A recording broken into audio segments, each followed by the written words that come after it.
From sliding down the side of a pyramid, to hunting a target amidst the madness of a sandstorm, to casually walking through beautifully recreated historical settings like the Library of Alexandria, Assassin's Creed Origins is a story full of secrets worthy of Egypt's last royal protector, Bayek of Siwa. It's also the series' first full-on role-playing game, and mixes a delightful sense of discovery with an addictive leveling system.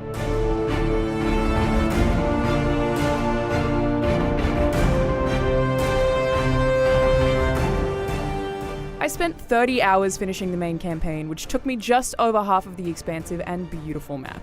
It's the biggest and most connected ever in an Assassin's Creed game, featuring multiple cities with their own unique cultures, different gods, politics, race relations, and prejudices to uncover.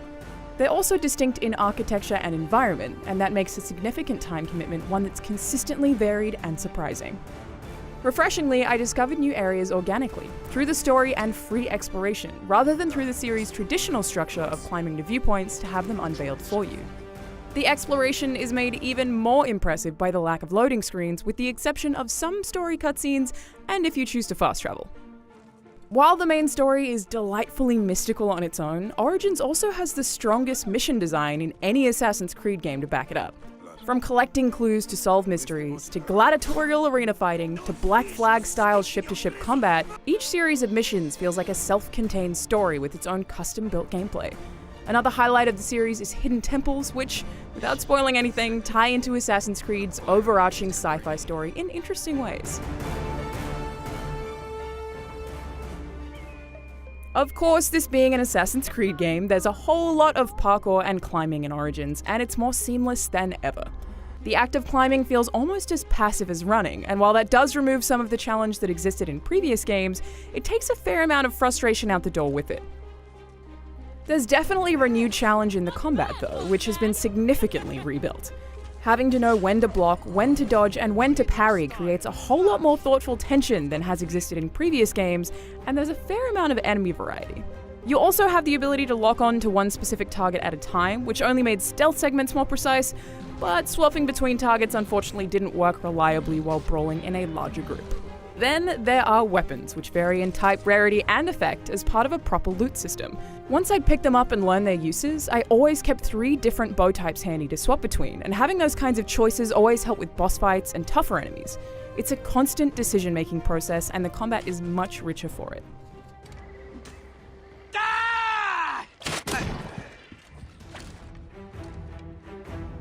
While unlocking new abilities and story missions generally happens at a smooth pace, there is quite a lot of grinding to be done.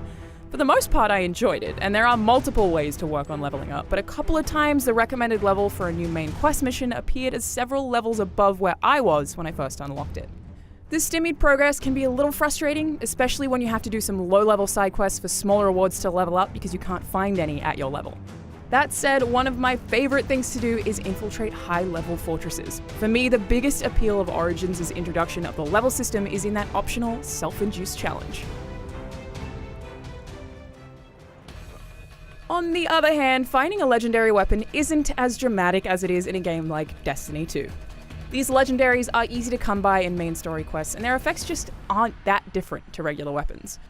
Most just boost your damage, so there are no real trade-offs. Decisions for clothing and mounts are even easier to make since they're purely aesthetic, and there are limited choices, unless you opt to buy more as part of Origin's microtransaction system. On the topic of microtransactions, maps revealing all of the collectible locations and most of the outfits and mounts are locked behind Helix coins, which you can only buy with real-world money.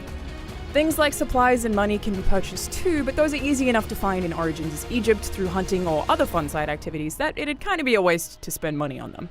As for performance, I did have some minor issues with environments popping in and more bugs than the average Assassin's Creed game, but it should be mentioned that Ubisoft says some additional fixes will come in the Day 1 patch.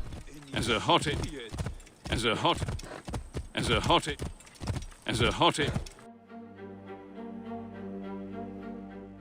Assassin's Creed Origins is a deep dive into a truly stunning realization of ancient Egypt, with a rich series of cultures, genuine characters, and more mission variety than any other game in the series. The combat is challenging and thoughtful, and there are enough different weapon types and enough enemy variety to keep you thinking.